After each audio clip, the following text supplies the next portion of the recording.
Hello and welcome to the Child Care Business Coach Podcast. My name is Evelyn Knight. I hope you are doing well today.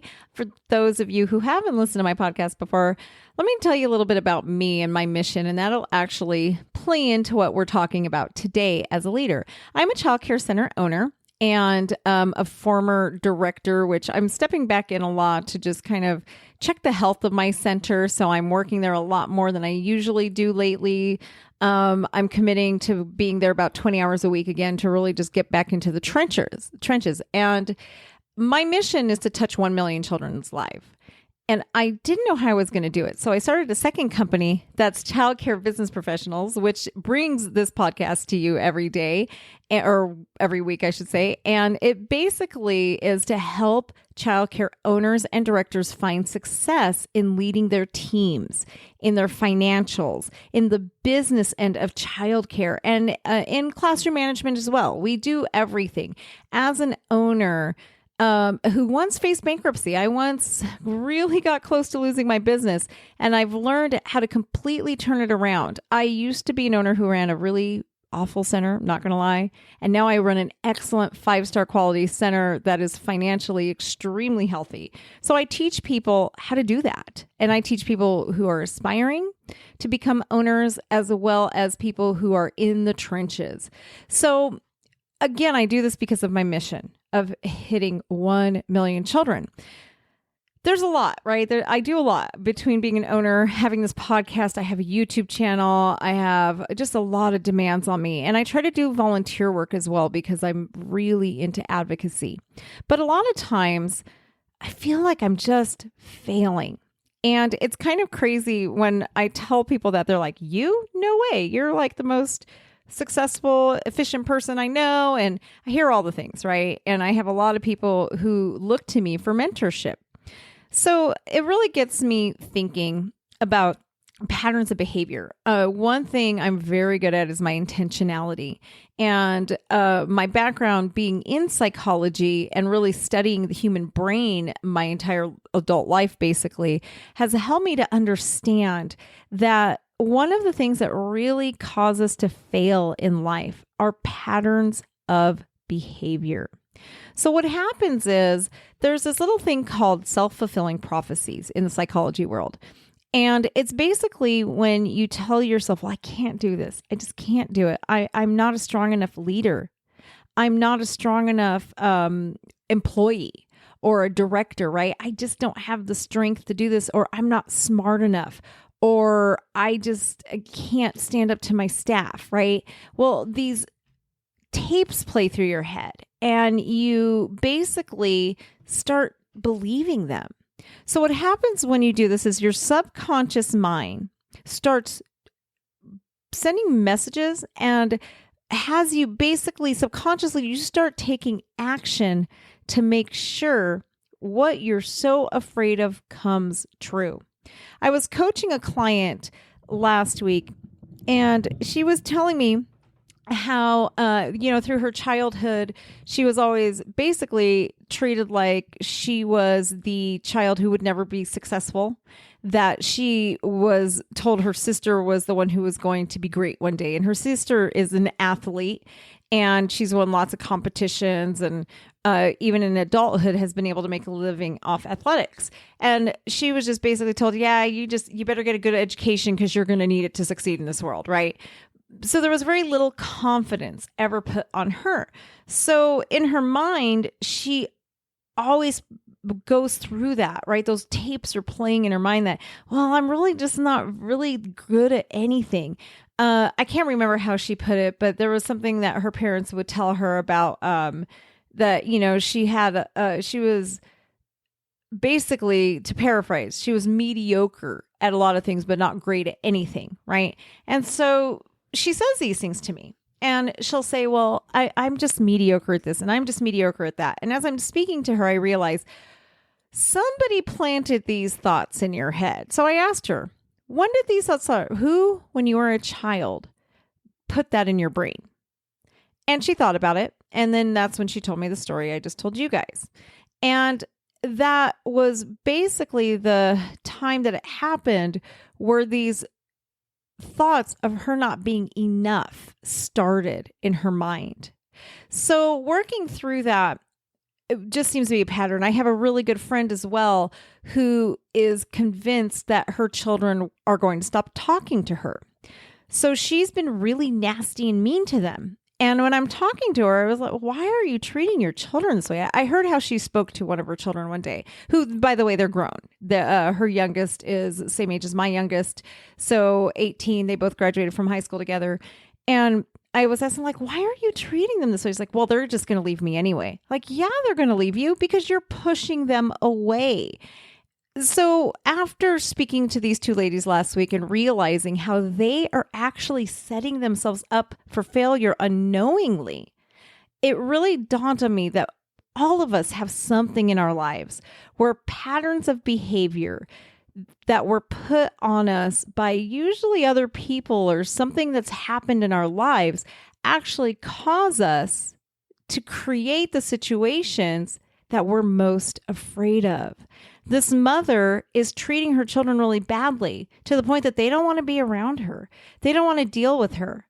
But in 2 years, if they stop talking to her, she's going to tell the narrative that I knew this was going to happen.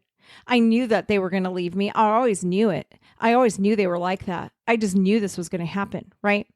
But she's not going to look in the mirror and realize that she caused it to happen. Just like the business owner who's failing, who's going bankrupt, and who tells themselves, well, I just don't know financials. I wasn't cut out for this. I'm not a math person. This just isn't something I was ever cut out to do. So they do things like make irresponsible buying decisions, or they don't do their books, or they forget to file their taxes, but they basically take actions that make the things that they're saying come true. So what I really want to challenge you today is really analyze your life and look at the areas in your life that you are struggling with, the things that are really hard for you, the areas in your life that you just can't seem to get it together. And not just in business, because in order to be successful business people, in order for you to run a successful childcare center, your whole mental house needs to be in order, right?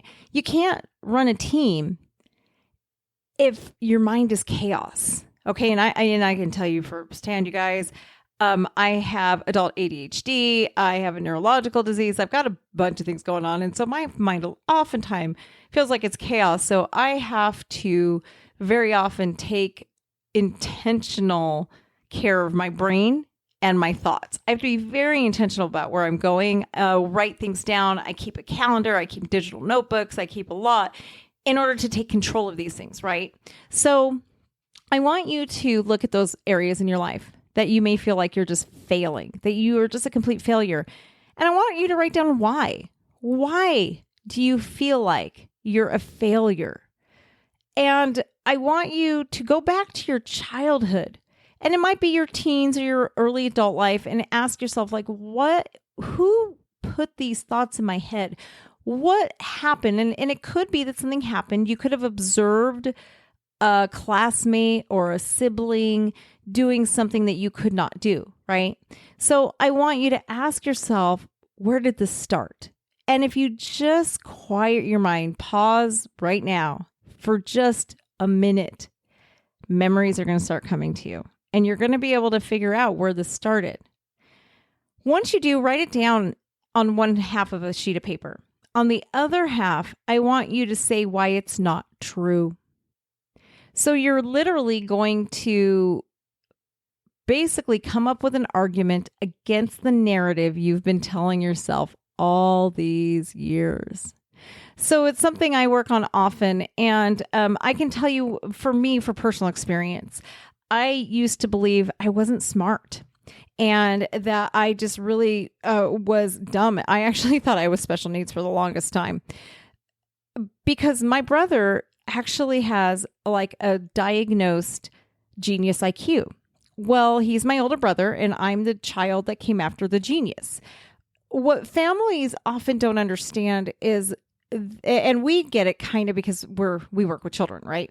But when you have nobody to compare your children to, but the ones that live in your household, because most parents are not around children all the time, they assume that all of you guys are normal, right? So my first brother's a genius. He came first. My mom assumed that is normal. How smart he is, who he is, what he's capable of is normal. I was the child who came after the genius. She assumed something was wrong with me. She didn't assume that he was a genius and that he was gifted. She assumed he was normal because he was her first child. He is what she had experienced and what she knows. So when her second child came, and I'm actually got a pretty average, I'm slightly above average on IQ, but nothing to write home about for sure. Then she assumed that I must be special needs. And it actually wasn't true. It turns out that, having a high IQ is like what his level of IQ to be on that genius scale is considered the special need, not me, who is actually pretty mainstream and above the average of what is considered average for IQ levels. So I still lived with that, though, for many, many years of my life. And it wasn't until I was much older that I realized that there's nothing wrong with me. I had been telling myself these stories my whole life, and I really didn't know where they came from. And when I realized where it came from, I realized how untrue it was. And that is when I actually had my own IQ test done on myself. And I was able to dispute that I wasn't dumb. There was nothing wrong with me. Actually, I'm above average, right? So all this, the narrative I had told myself basically my entire life had been a lie because I was comparing myself to something that wasn't true. So I want you to do the same thing for you. It might have been something someone blatantly told you, right? Like you'll just never amount to anything. You're good for nothing. Those kind of things. Or it might have been those subtle things that you told yourself because you were comparing yourself to others. So comparison is another big, big, big problem, right? We look at other people and we compare themselves to them. Social media has made this become such a huge problem because we look at social media. We're like, well, we don't have as many likes as they do. We're not like them. Look at how amazing the vacations they take are. Look at how beautiful their center is and the people they hire and all these things. And we compare and then we pass judgment on ourselves. And we ask ourselves, well, why am I not good enough? Why don't I make enough? And it's always these comparisons. But again, what it does is your subconscious hears the I am not enough, right? And in previous episodes, I've probably talked about it, but I'll explain it again. There's this thing called the reticular activating system. And basically what happens is our subconscious brain and our brain are constantly communicating with each other, right? And they both have different beliefs, okay? Well, your reticular activating system actually fights to make sure those two sides of your brain are in harmony. Okay. So if your subconscious believes something, but your conscious knows it's not true, your subconscious is going to fight. And when it's in control, it's going to have you take actions to make what it thinks true. So there are ways where you can influence your subconscious. It's basically those stories you tell yourself over and over and over. And in the beginning, they are very hard to believe. I know I have a very hard time believing them a lot of times, but when you keep up with them over and over, you do believe them. Most people think that habits are formed in 21 days. That was actually a fallacy years ago that was created. According to neuroscience, it takes 66 days of consistency doing the same thing every single day for 66 days in order to form a habit. One of the things I've told myself my entire life is I can't run. I wasn't built to run. Well, this year I decided, you know what? I want to do a half marathon. So I'm going to run. And now I'm at the point where I am running. I'm running every single day and I'm doing really good. I'm doing more than I ever thought. And at my age, it's pretty crazy that I was able to pick up running this late in my life. So what are you telling yourself? What messages do you start telling your subconscious to make something else a reality. For me with running, I would look at myself in the mirror every day, and I still do because I'm still in training for it, and tell myself, I am a runner. I am a runner. I am a runner. Now, my conscious mind knows I've never ran in my life. I'm not a runner, but my subconscious brain doesn't. So now my subconscious brain is fighting to make it true, right? Because it needs that balance. Your reticular activating system wants to balance those two sides up. So your subconscious starts to fight to make it true, right? And so I would do that every day. One of the things I do is I write messages to myself on the mirror. And that way, every time I look at myself, I have to look at that message I'm writing myself. And whatever I'm working on for that 66 days, whatever I'm trying to get my subconscious brain to believe and get my conscious brain to believe, I'm going to read it every day for 66 days. And I'm not just going to glance at it really quick and then pass it by. I'm really going to dive into it, right? And just think about it and really look at what I need to believe about me. So that's part of just taking control of your brain. So many of us let our brain just run wild. And that is why you're stuck in old patterns of behavior. If you're stuck with failing relationships, if you have a staff that walks all over you and they run your center, what actions are you doing that create this? Accountability, right? How can you disrupt that in your brain so that you can start becoming the person you need to be? We all have that power. It's just a matter of being intentional. So start really taking note of what are the patterns of behavior that you are stuck with in your life that are causing situations that are harmful for you. If you're someone who always, like, if you've landed your dream job and now you're afraid you're going to lose it, right? If you're a director listening and you just have always wanted to be a director, but you're so afraid you're going to lose it, what patterns of behavior, because of your fear that you're going to lose your job as a director, what pattern behaviors are taking over your life that are actually going to cause you to lose that job? If you're an owner and you're so afraid that you're going to lose your center because you think, I'm not good enough to be an owner. I'm not smart enough. I don't have what it takes. I don't have the education, which none of that is true, by the way. What actions are your pattern of behaviors taking at this point that your subconscious mind is creating those patterns and they're actually sabotaging you so that you will fail, right? If you're facing bankruptcy or any kind of failure, loss of a job, I want you to really analyze and ask yourself, okay, I've been so afraid, these fears I have, I'm actually making them come true. I want you to list the things that you are doing to make your biggest fears come true, because patterns of behavior are going to actually get you there. And then I want you to ask yourself, what patterns of behavior do I need to create where I can replace these negative patterns with these positive patterns, right? So if I was the most successful leader, what would I be doing? How would I accomplish that? And write those things down. And every day, tell yourself that's who it is. Keep that list. Throw away the other list of things that are not serving you. Keep the list of things you need and read them every day as an I am affirmation statement. That way we can disrupt that subconscious mind, get your reticular activating system to work for you and make that come true. The other thing that can be really helpful is check out my membership, Childcare Business Professionals, and come to the Childcare Business Summit. I know I keep talking about this, but you guys, I so strongly believe in this.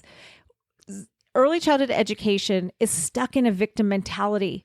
It is time for us to stop being victims and to stand up in victory. But we have to disrupt our thinking in order to do this. And I so strongly believe in this. That is why I keep telling you guys, you got to get into my programs, because we have what it takes. And we've transformed so many other leaders at this point. And we've helped so many of them really get to that next level of success. I know we can do this for early childhood education. I know that we have what it takes to change this industry. So check out Childcare Business Professionals if you have not yet. We've created this program in order to really, really disrupt this industry so I can touch those 1 million children's lives, and make sure you get your ticket to the summit. It is so important. I cannot tell you guys how much this means. And to me, to be able to help you up level, because I know the more you up level, the more children get what they really, really, truly need. So I know most of you are listening to this and you're driving, you're walking, you're running, you're on the treadmill, whatever it is. Take time to pause. Take time to click on the link in the notes and get your ticket to the summit, or make sure to join my mastermind program. We're going to be having a special coming up for the summit. So make sure you're following me on social media too, so you can definitely cash in on that special. It is a pretty big deal coming up. And we definitely want to see you there. I'm doing this for a very big reason. I've been very intentional on how we've created the summit in order to help you level up. So make sure that you're there. I hope everybody has a great week, and I will talk to all of you next week.